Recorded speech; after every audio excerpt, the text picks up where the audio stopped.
In this evening's edition of A Ray of Hope, an international mission aims to ensure more females are able to afford sanitary napkins. More from TVJ's Kian Morgan.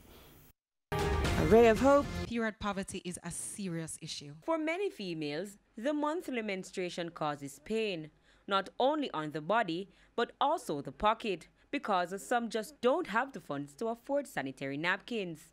To help alleviate this, producers of feminine hygiene product Always recently launched their leg of the international End Period Poverty initiative. Over the last 3 months, Always is very pleased to distribute over 170,000 sanitary napkins. This distribution will ensure that every single female student attending the selected schools will receive their own pack of Always feminine hygiene products.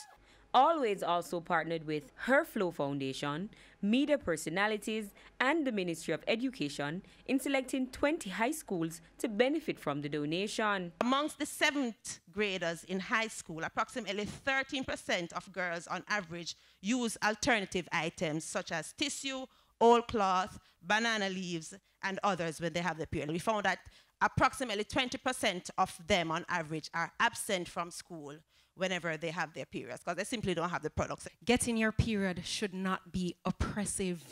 This is an antiquated concept that our young girls should not have to live with. With the End Period Poverty initiative, we can remove this stigma and start a whole new era of awareness and support for our young women. It doesn't matter if you're a male or a female. I think it's all important because we're all one people, you know. And as much as we might not believe it, it affects us as well. The initiative, which will also be launched in Trinidad and Tobago, will see one pad being donated after every purchase of an Always product. Picture 2 girls, both experiencing their menstrual flow. Girl 1 is happy and she's all aglow.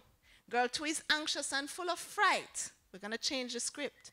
But she knows help is near and she will be all right. With A Ray of Hope, I'm Kian Morgan. A Ray of Hope.